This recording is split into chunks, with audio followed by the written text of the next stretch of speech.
स्वामी विवेकानंदांच्या भगव्या वस्त्रातही सूर्याचं प्रखर तेज दिसतं. साने गुरुजींच्या साध्या जीवनातही शीतलतेचं चांदणं सडा टाकताना दिसतं. ही माणसं यशस्वी का झाली माहितीये? कारण या माणसांनी भगवद्गीता वाचली होती. या माणसांच्या जीवनात भगवद्गीतेचे तत्व मुरलेले होते. एवढं माणसाला तावून सुलाखून भगवद्गीता घडवत असते. म्हणूनच तर ते म्हणतात ना, जीवनात काय करायचं हे रामायण शिकवतं. जीवनात काय करायचं हे रामायण शिकवतं, काय नाही करायचं हे महाभारत शिकवतं. आणि जीवन कसं जगायचं, जीवनात कसं वागायचं हे भगवद्गीता शिकवत असते. गेल्या महिनाभरापासून म्हणण्यापेक्षा 25 दिवसापासून संपन्न होत असलेला श्रीमद महावाक्य निर्वचन तथा भगवद्गीता निरोपण सोहळा, आणि या सोहळ्याला आपण सर्वजण या ठिकाणी उपस्थित झालेले आहात. आणि त्या अंतर्गत संपन्न होणारी ही व्याख्यानमाला, आजचं हे 6वं सत्र. या 6व्या सत्राचं पुष्प गुंफण्याचा योग आज माझ्या नशिबी आला, हे मी माझं अहोभाग्य समजते. बंधूंनो, अत्तरानं कपड्याला सुगंधित करता येणं ही काही मोठी गोष्ट नाही. परंतु आपल्या कर्तबगारीने आणि कर्तृत्वानं स्वतःसोबतच आपल्या आचरणातून ती ज्ञान परंपरा ज्यांनी सर्वसामान्यांपर्यंत पोहोचवण्याचं कार्य करून स्वतःबरोबरच इतरांचंही जीवन सुगंधित करणारे व्यक्तिमत्व म्हणजे आदरणीय, श्रद्धेय, प्रातस्मरणीय या पोथीचे प्रवाचक, व्याकरणाचार्य, आदरणीय श्रद्धेय मोठे बाबाजी. बाबांबद्दल बोलताना मी इतकंच म्हणेल, बाबा तुमचे शब्द म्हणजे शिंपल्यातले मोती. बाबा तुमचे शब्द म्हणजे शिंपल्यातले मोती, दाही दिशा उजळणाऱ्या प्रकाशमय ज्योती. चंद्राच्याच कलेचा मनातील शीतल भाव, चंद्राच्याच कलेचा मनातील शीतल भाव, शब्दांनीच घेता तुम्ही श्रोत्यांच्या मनाचा ठाव, शब्दांनीच घेता तुम्ही श्रोत्यांच्या मनाचा ठाव. असे आदरणीय, श्रद्धेय, प्रातस्मरणीय मोठ्या बाबांना माझा दंडवत प्रणाम. आज माझे गुरुवर्य या ठिकाणी उपस्थित नाहीत, तरीही आज त्यांची आठवण मला प्रकर्षाने होते आहे. असे माझे गुरुवर्य, परमपूजनीय, परममहंत, आदरणीय, श्रद्धेय, प्रातस्मरणीय दादेराज बाबाजी धाराशिवकर. संपूर्ण सभा ज्यांनी आपल्या या अध्यक्षस्थानाने उजळून टाकलेली आहे असे आदरणीय, श्रद्धेय, प्रातस्मरणीय फेस येथील बाबाजी. या कार्यक्रमाची सगळी सूत्रसंचलनाच्या माध्यमातून ज्यांनी आपल्या हातात धरलीत असे आदरणीय, श्रद्धेय, प्रातस्मरणीय आपले दत्तराज बाबाजी. तसेच आदरणीय, श्रद्धेय, प्रातस्मरणीय इंगोलीकर बाबाजी, आदरणीय, श्रद्धेय, प्रातस्मरणीय फुलंब्रीकर बाबाजी, आदरणीय, श्रद्धेय, प्रातस्मरणीय शिवव्यास बाबाजी, आदरणीय, श्रद्धेय, प्रातस्मरणीय आमचे काटे बाबा, आदरणीय, श्रद्धेय, प्रातस्मरणीय आदरणीय भगवान दादा, आदरणीय, श्रद्धेय, प्रातस्मरणीय विश्वजित दादा. तसेच आम्हा स्त्रियांचं भूषण असलेल्या यळमकर अक्काजी, तपस्विनी मंगलताई, आणि ज्यांनी मला लहानपणापासून आईप्रमाणे सांभाळलं आणि मोठं करून आज या स्टेजपर्यंत बोलणं इतकं मोठं केलं अशा माझ्या मावशी तपस्विनी मंगलताई धाराशिवकर, आणि या सभा मंडपात उपस्थित असलेल्या सर्वच तपस्विनी, संत, महंत आणि वासनिक बंधू भगिनींना माझा शतशः दंडवत प्रणाम. बंधूंनो, श्रीमद भागवद्गीता आपण बाबांच्या अमृतवाणीतून ऐकतच आहात. परंतु ही भगवद्गीता म्हणजे नेमकं काय आहे? गीता म्हणजे प्रेमळ भक्ती, गीता म्हणजे प्रेमळ भक्ती, गीता म्हणजे सुरांची शक्ती, गीता म्हणजे शब्दांचा सागर, गीता म्हणजे हृदयाचा पाझर. ही भगवद्गीता आपल्या आयुष्यात वरची पातळी गाठण्याची एक पायरी आहे. जगातील आध्यात्मिक ग्रंथात श्रेष्ठ मानली जाणारी ही भगवद्गीता आपल्या आयुष्याला सत्य आणि प्रकाशाचा मार्ग दाखवणारी दिशादर्शक आहे. भारताचे राष्ट्रपिता महात्मा गांधी पासून एल्स हक्सली ते अल्बर्ट आइन्स्टाईन यांनाही गीतेनं भारावून टाकलं होतं. महात्मा गांधींनी तर म्हटलेलंच आहे की जेव्हा कधी शंकांचं काहूर माजतं आणि डोक्यामध्ये कोलाहल सुरू असतं, नैराश्य समोर दिसत असतं आणि दूर क्षितिजापर्यंत जरी बघितलं तरी आशेचा किरण दृष्टीसही पडत नाही, तेव्हा मी भगवद्गीतेकडे वळतो आणि अशा एका श्लोकाचा आधार घेतो की जो मला आधारभूत वाटतो, तो म्हणजे कर्मण्येवाधिकारस्ते मा फलेषु कदाचन. म्हणून भगवद्गीता ही मानवजातीसाठीच, भारतीयांसाठीच नाही तर समग्र मानवजातीसाठी उपकारक आहे. भगवद्गीता आपल्याला एका विशिष्ट उंचीपर्यंत नेऊन पोहोचत असते. मनातल्या कोलाहलाला शांत करण्याचे सामर्थ्य भगवद्गीतेत आहे. ज्याप्रमाणे एखादा पाषाण मूर्तिकार त्या पाषाणाला घडवत जातो ना आणि त्याची सुरेख मूर्ती तयार होते, तशी भगवद्गीता आपल्याला घडवत असते. अनंत काळापासून पाषाण मातीखाली दबलेला आहे. योगायोगानं मूर्तिकार त्या पाषाणाला मातीतून बाहेर काढतो. तो त्या पाषाणाला फोडतो, त्याचा अनावश्यक भाग काढून टाकतो. हे करीत असताना तो घणाचे घाव घालतो, नंतर टाकी व हातोडीने ठोकतो. स्वतःच्या पायाच्या पकडीत धरून त्या मूर्तीला सुंदर दिसणारे ओठ, नाक, तोंड, डोळे तीक्ष्ण शस्त्राने कोरून काढतो. अनेक प्रक्रियातून अनेक आघात सहन करीत ती मूर्ती आकार घेत असते. टाकीचे घाव सोसलेले असतात. मूर्तीची प्राणप्रतिष्ठा होईपर्यंत त्या पाषाणाला मारच खावा लागतो. तीच मूर्ती समारंभपूर्वक जेव्हा मंदिरात विराजमान करतात, तेव्हा मूर्ती मंदिरात येण्यापूर्वी तिनं काय काय सहन केलेलं असतं हे आपल्याला ठाऊक नसतं. आशीर्वादासाठी उभारलेला हात सुद्धा घाव झेलूनच तयार झालेला असतो. तिचा हसरा चेहराही मार खाऊनच तयार झालेला असतो. अनेक कसोट्यात उतरलेला हा मूर्तीचा पाषाण कठोर दिव्यत्वातून गेलेला असतो. आणि हीच मूर्ती जेव्हा मंदिरात येते तेव्हा पावित्र्य आणि सौंदर्य सहज मिळत नाही. खूप अडचणींचे डोंगर ओलांडावे लागतात.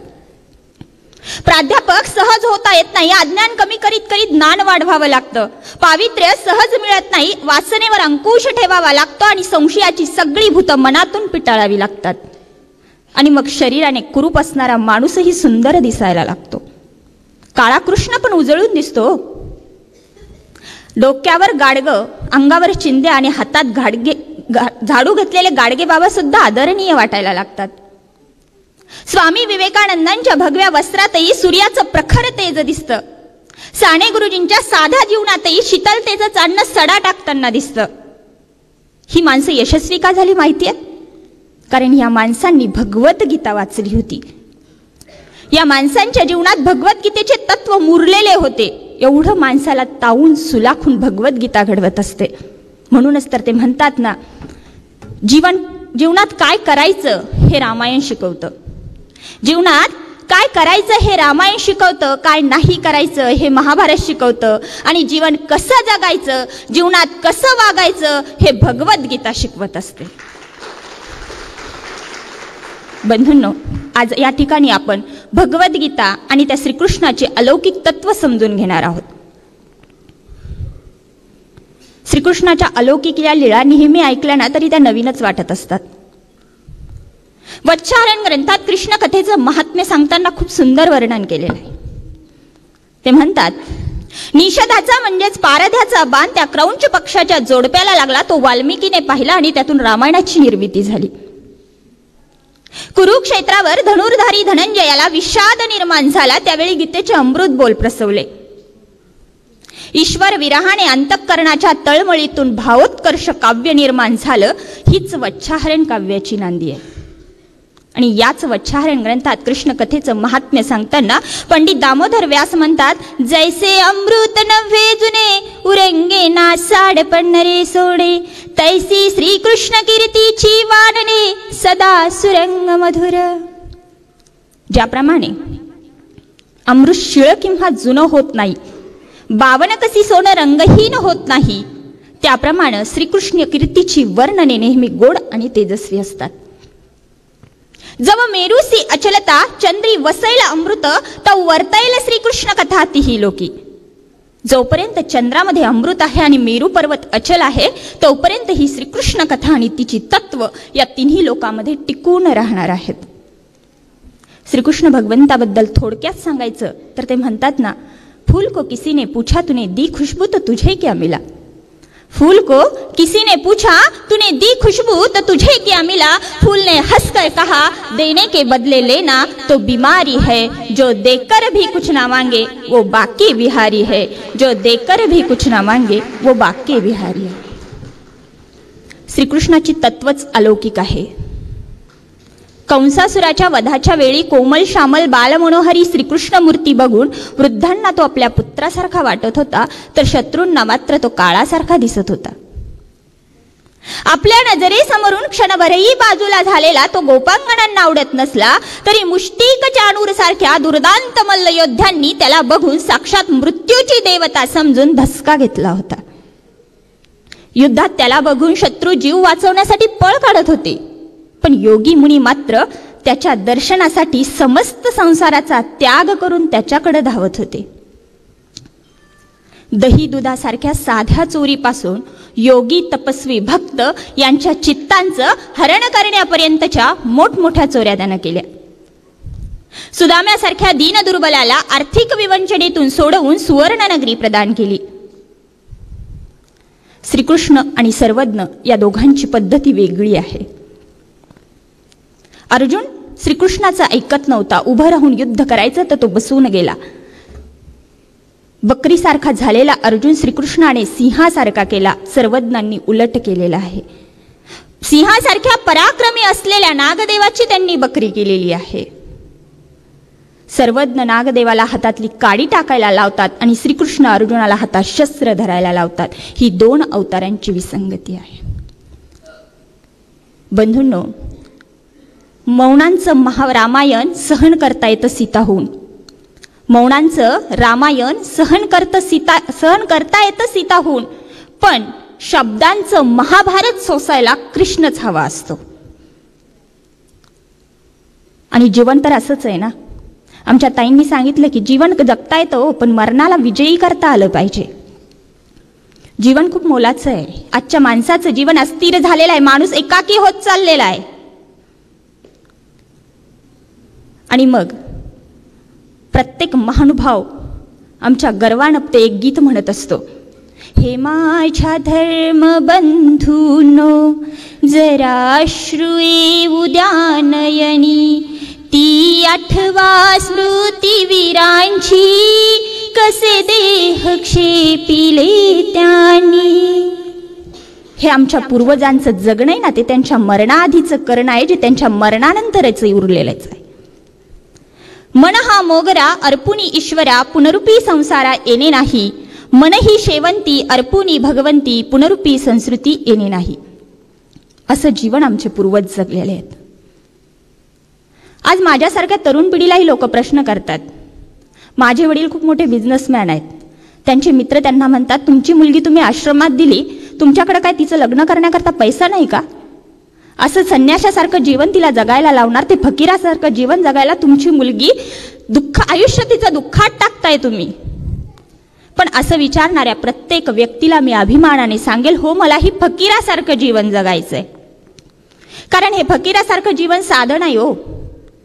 हे बाकीच्या लोकांना उपभोगता येत नाही. ही खूप दुःखद गोष्ट आहे. ते माझ्या नशिबाला आलं ही मी माझं अहोभाग्य समजते. कारण आज लोक महानुभाव पंथ धोक्यामध्ये आहे. आज आम्ही मार्गात लेकरं द्यायला टाळतोय. मला सांगा, आज बाबांना जर त्यांच्या आईवडिलांनी मार्गात दिलं नसतं तर एवढा रेडरम्य सोहळा तुमच्या डोळ्याला पाहायला तरी भेटला असता का हो? नसता भेटला. आज मी तुमच्या समोर उभी आहे कारण माझ्या आईवडिलांनी मला आश्रम मध्ये दिलंय. तुमच्यासारख्या हजारो लोकांमध्ये मी निर्भीडपणे बोलू शकते कारण बाबा मावशींनी मला घडवलंय. त्यांची अत्यंत गरिबीची परिस्थिती असताना सुद्धा ते माझ्या शिक्षणात, माझ्या छंदात कधीच माझ्या आड आले नाहीत. आज त्यांचं जीवन वैभवानं संपन्न आहे. ईश्वराने त्यांना भरभरून दिलेलं आहे. परंतु त्यांनी मला, माझ्या माणसांनी मला एक गोष्ट नक्की शिकवलेली आहे. ते म्हणतात की चांगल्या रस्त्याला गतिरोधक आणि चांगल्या माणसाला विरोधक हे असतातच. तू फक्त तुझं ध्येय पूर्ण कर. तुझं ध्येय पूर्ण करण्यासाठी आणि तुझा धर्म सिद्धीला नेण्यासाठी आम्ही तुझ्या पाठीमागे आहोत. आम्ही आमची लेकरं मार्गात द्यायला टाळतो. तुम्हाला प्रवचनाला साधू लागतो, तुम्हाला कीर्तन सांगायला साधू लागतात, तुम्हाला भागवत सांगायला साधू लागतात, पारायणाला साधू लागतात. अहो साधू काय आभाळातून पडतात का? जेव्हा तुम्ही तुमचं एक लेकरू मार्गात द्याल तेव्हा ते उत्तम प्रकारचा साधू निर्माण होईल आणि तुमच्या सुद्धा ज्ञानामध्ये भर पडेल ना. चीनमध्ये कंपल्सरी एक नियम आहे की त्यांना आपला एक मुलगा किंवा मुलगी मिलिटरीमध्ये द्यावाच लागतो. तुम्ही सुद्धा परंपरेचे उपदेशी आहात. आपलं एक लेकरू मार्गात देण्याचं धाडस करा. बघा महानुभाव पंत समृद्ध झाल्याशिवाय राहणार नाही. बंधूंनो, हे फकीराचं जगणं आहे, पण ते साधं सुधं नाहीये. संत कबीरांनी एक सुंदर भजन म्हटलेलं आहे. ते स्वतःचं त्यांचं भजन आहे. ते म्हणतात, जो सुख पाऊ श्याम भजन में सो सुख नाही अमीरी में, भला बुरा सबका सुन लीजिए कर गुजरान गरीबी में, मन लागा फकीरी में, मन लागा फकीरी में,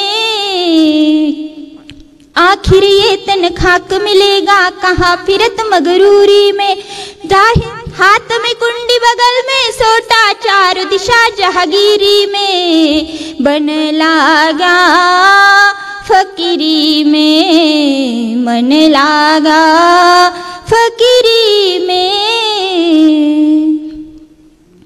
हे फकीराचं जगणं आहे आणि याला तर बादशाहीचं जगणं म्हणतात. आमच्या लीळा चरित्रामध्ये एक सुंदर लीळा आलेली आहे. संक्रांतीचा का नागपंचमीचा कुठला तरी सण होता आणि या सणाच्या दिवशी प्रत्येक स्त्री ही अभिमानाने आपल्या अंगावर सौंदर्याचं साज चढवत असते. त्या दिवशी सुद्धा गावातल्या सगळ्या बायांनी नटून थटून नव्या साड्या घालून, वस्त्र अलंकार दागिने घालून त्या नटलेल्या होत्या. आमची महादाईसा भिक्षेला निघालेली आहे आणि जेव्हा ती भिक्षेला निघाली तेव्हा तिनं बघितलं की सगळ्या बाया आज नटलेल्या आहेत. सुंदर उंच वस्त्र त्यांच्या अंगावर आहेत, दागिने त्यांच्या अंगावर घातलेली आहेत, सुंदर दिसत आहेत बायका. आणि मग महादाईसाच्या मनात विचारायला म्हणले, किती सुंदर साड्या घालून अलंकार घालून ह्या बाया आपल्या जीवनाचा आनंद उपभोगत आहेत आणि आम्ही तर आमच्या अंगावर मळकी फाटकी वस्त्र आहेत. 2 पावलं समोर गेली महादाईसा आणि विचार बदलला. म्हणाली, अरे ही तर काळाची भातका आहेत, ही यमाच्या अधीन होतील, नरकात जातील आणि आम्ही मात्र राजकुमार आहोत. आम्ही काळाच्या दाढेवर पाय देऊन पुढे निघून जाणार आहोत. हा अनुभव म्हणजे बादशाहीचा अनुभव आहे. संत ज्ञानेश्वरांनी एक गोड ओवी लिहिलेली आहे.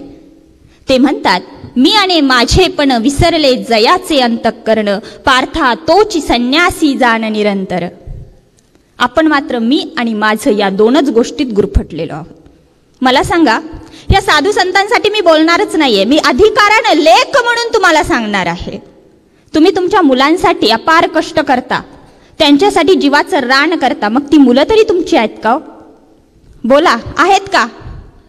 मोठ्यानं बोला हो. हा, नाही, ती मुलं तुमची नाहीत. आपण माझं माझं करत जिंदगी जाते, पण आयुष्यात माझं असं काहीच नसतं. ते दुसऱ्याच्या शेताचा बांध असतो ना, तो बांधही आपण करतो माझा म्हणून. एका कवीनं खूप सुंदर म्हटलेलं आहे, गुंठा गुंठा करून काहीच होत नाही, जाताना कोणी सोबत काहीच नेत नाही. गुंठा गुंठा करून काहीच होत नाही, जाताना कोणी सोबत काहीच नेत नाही. कितीही कोरले बांध तरी भूक काही संपत नाही, मेल्यावरती माणसाची संपत्ती कामी येत नाही. मेल्यावरती माणसाची संपत्ती कामी येत नाही. काळी आई इथेच राहणार आहे, आपण इथे राहणार नाही. मेल्यावरती 7 वाऱ्यावर नाव सुद्धा राहणार नाही. ज्याच्याकडे खूप आहे त्याला सुखाने अन्न गिळत नाही. जपून राहा माणसा, कारण आयुष्य पुन्हा मिळत नाही. बंधूंनो, आणि नेमकी हीच अवस्था त्या कुरुक्षेत्रावरती त्या अर्जुनाची झाली होती. ऐन वेळेवर अर्जुन मी आणि माझं या 2 गोष्टींच्या मोहात गुरफटला होता. हजारो अक्षौहिणी सैन्य जीवावर उदार होऊन युद्ध करण्यासाठी सज्ज झालं होतं. आणि अशा वेळी अर्जुन श्रीकृष्णाला म्हणतो, जेव्हा अर्जुन चाप उभारुनी श्रीकृष्णा प्रति बोले, पाहू दे मज झुंजवयासी, कोण कोण वीर आले माझा रथ देवा, दोन्ही सैन्यामध्ये ठेवा माझा रथ देवा. श्रीकृष्ण भगवंतांनी तो रथ दोन्ही सैन्यांच्या मध्ये नेऊन उभा केलाय आणि याच क्षणी अर्जुनाला आपल्या स्वकीयांकडे पाहून मोह सुटला आणि मग तो म्हणतो, आचार्यः पितरः पौत्रा शाला संबंधिनस्तथा एतान् नहन्तुमिच्छामि घ्नतोपि मधुसूदन. अरे माधवा, यात कुणी माझे चुलते आहेत, नातू आहेत, पंतू आहेत, सखे आहेत, सोयरे आहेत, मित्र आहेत, यांना मी मारू शकत नाही. यांना मी कसा मारू? अर्जुनाच्या मनातल्या मोहाचा आणि वासनेचा नाश करण्यासाठी त्या कुरुक्षेत्रावरती श्रीमद भगवद्गीतेचा जन्म झालाय. रणक्षेत्रावर अर्जुनाचं नेमकं काय झालं? त्याच्या भात्यात असे बाण होते ज्यातला एकही व्यर्थ न जाणारा. त्याच्या गांडी व धनुष्यातून बाण सुटण्यापूर्वीच तो शत्रूच्या काळजात घुसायचा. त्याच्या शौर्याच्या कीर्तिभारानं प्रत्येक वीराचं मन झुकलेलं खचलेलं असं असूनही ऐनवेळी सुटलेल्या मोहामुळे अर्जुनाच्या पायाखालची वाळू सरकायला लागली. षडशास्त्र संपन्न आणि पराक्रमी असलेला अर्जुन मोहाच्या क्षणात गुरफटला आणि हतबल झाला. हीच भगवद्गीता आपल्याला सांगते की तुमच्यातला मोह नष्ट करा. आपण मात्र मोहामध्येच गुरफटलेलो आहोत. ज्या मुलांना तुम्ही जन्म देता, लहानाचं मोठं करता, त्यांच्यासाठी अपार कष्ट करतात, त्या मुलांनी शेवटी तुम्हाला काय भेटलं माहिती? लेकानं केलेल्या अपमान आणि सुनेनं दिलेल्या शिव्या. हेच ना? 100 किलोमीटरवर असलेल्या आपल्या मित्राला ही मुलं व्हॉट्सअप आणि कॉलिंगच्या माध्यमातून तासनतास बोलत असतात, परंतु घरामध्ये आजारी असलेल्या मायबापाला विचारायला यांच्याकडे शब्द नाहीत. वसमतच्या अरुण पवार नावाच्या एका कवीने खूप सुंदर ओळी लिहिलेल्या आहेत. ते म्हणतात, वेगळी राहिली मुलं, वेगळी राहिली मुलं, वेगळी राहिली मुलं, दोघांची वाटणी, बाप परसात माय गोठ्याची धनी, बाप परसात माय गोठ्याची धनी. ही आपली अवस्था आहे हो. माझी एक कविता आहे, कविता तुम्ही नीट देऊन लक्ष देऊन ऐका, तुम्हाला समजेल. सकाळ सकाळी आज दोन्ही सुना लागल्या कलकलू, सकाळ सकाळी आज दोन्ही सुना लागल्या कलकलू, गप्प बसलेले नवरे मग हळूच लागले मध्ये बोलू. बोलता बोलता बाचाबाची हमरा तुमरी वाढली, बोलता बोलता बाचाबाची हमरा तुमरी वाढली. धाकट्याने मग हळूच एक नवी युक्ती काढली. म्हणाला, एकत्रात दादा आता आपलं काही पटणार नाही. म्हणाला, एकत्र दादा आता आपलं काही पटणार नाही. घराच्या वाटण्या केल्याशिवाय घराचा प्रश्न काही मिटणार नाही. थोरल्यानंही होकार दिला, पंचायत बोलवायला निघून गेला. थोरल्यानंही होकार दिला, पंचायत बोलवायला निघून गेला. 50 वर्षांचा संसार त्यांचा अंगणात त्यांनी गोळा केला. घरदार सामानाचे 2 हिस्से होऊ लागले. घरदार सामानाचे 2 हिस्से होऊ लागले. लुकलुकणारे त्यांचे डोळे एकमेकांना पाहू लागले. आता थोरला मधातच बोलला. म्हणाला, बाबांचा दवाखाना माझ्यानं काही पेलणार नाही. बाबांचा दवाखाना माझ्यानं काही पेलणार नाही. त्याच्याकडे द्या बाबा, माझ्याकडे घेतो आई. ऐकून त्याचं बोलणं त्या दोघांचं काळीच फाटलं. ऐकून त्याचं बोलणं त्या दोघांचं काळीच फाटलं. कळवळलेलं मन त्यांचं विधात्याला म्हणू लागलं, देवा आजचा दिस दावण्याआधी आम्हाला का नेलं नाहीस? देवा आजचा दिस दावण्याआधी आम्हाला का नेलं नाहीस? अरे पोटी पोरं देखण्यापेक्षा वांझोट का केलं नाहीस? पोटी पोरं देण्यापेक्षा वांझोट का केलं नाहीस? याला कारण काय आहे माहिती? आपल्यातला मोह, मी आणि माझं. आपण या मोहामध्ये फसून आपल्या मुलांना जे द्यायचं ते दिलं नाही, ते म्हणजे संस्कार.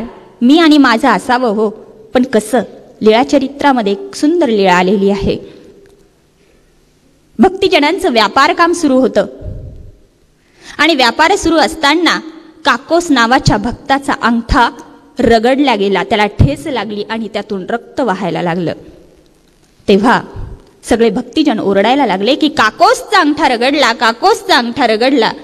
आणि मग काकोसांनी दिलेलं उत्तर खूप मार्मिक आणि खूप सुंदर आहे.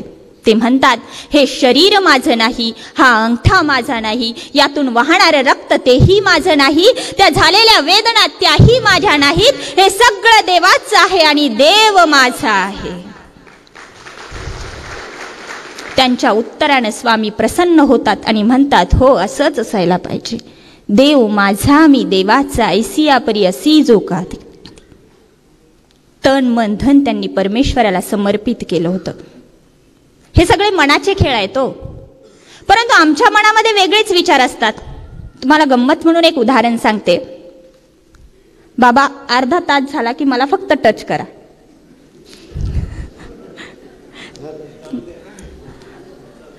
ते म्हणतायत चालू द्या, तुमचा काय विचार आहे?